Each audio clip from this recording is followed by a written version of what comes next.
Very important part, it is the air system. I'll begin by the outer side. So this is the oxygen sensor. Then I'll open the system so that we check our, so this is the air filter. Now what happens with the air filter, it filters any impurities that are found in oxygen. Any stone particles will always remain here. You see there is a little bit of dust coming out. So this air filter, it filters any impurities, any stone particles that are found in oxygen before that oxygen is taken to the engine for combustion. Oxygen is very important during combustion in any engine.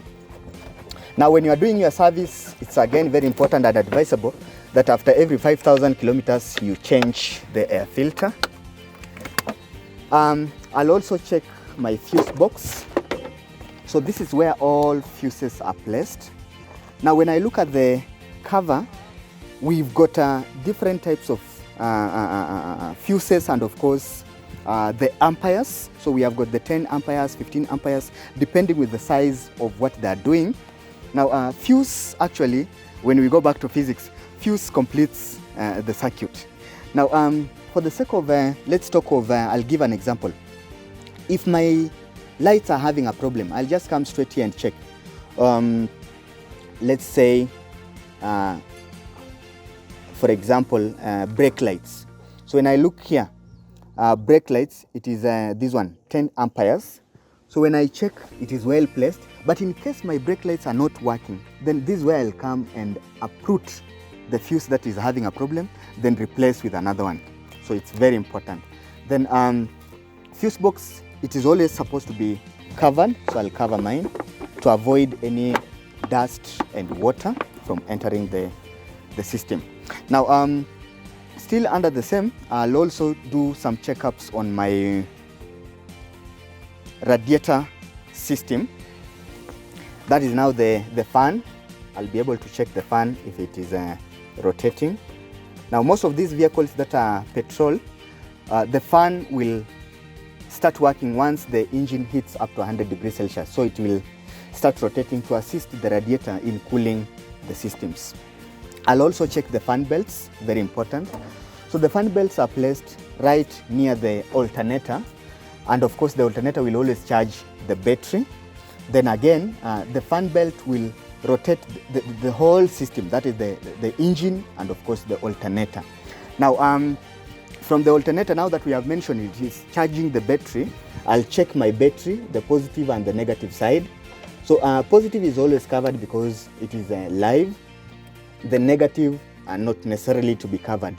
So when I look around, look at the terminals. The terminals are supposed to be very clean, and it is advisable that we oil them. So I'll oil using my brake fluid so that they remain oiled.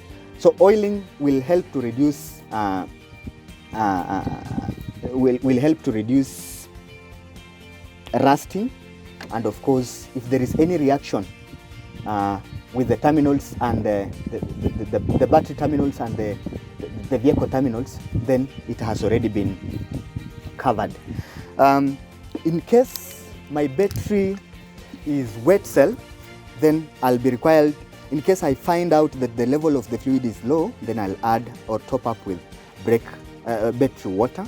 But now for this sake, our battery here is, these are dry cell. Now with the dry cell, I'll only check.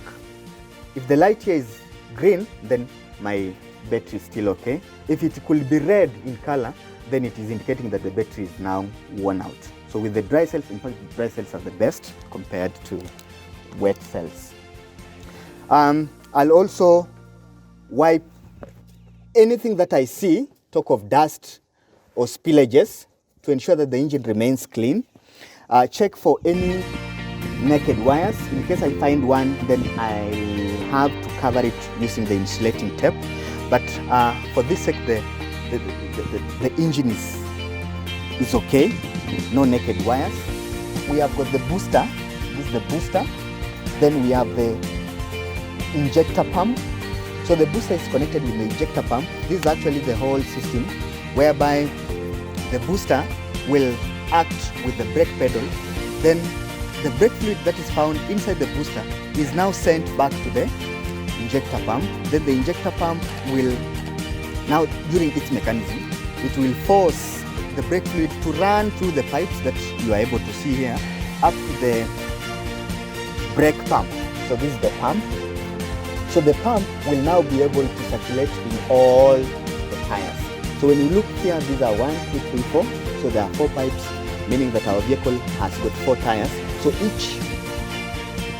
each pipe goes to each and every tire. Now that this is a petrol vehicle, it will always use plugs. So it has got 4 plugs. When you open this top here, the top of this top cover, you find the 4 plugs. Now this is an example of a plug. Now plugs will assist plugs will always assist in petrol and of course engine combustion. So they are very important during ignition. At the same time, the suspension system, when we have an overview of it, it's okay.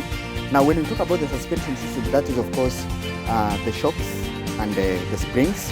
So this is the whole system. It goes up to the down side, but we'll be able to see once we turn the tires. So I think we are done with the engine checkups. They are very important.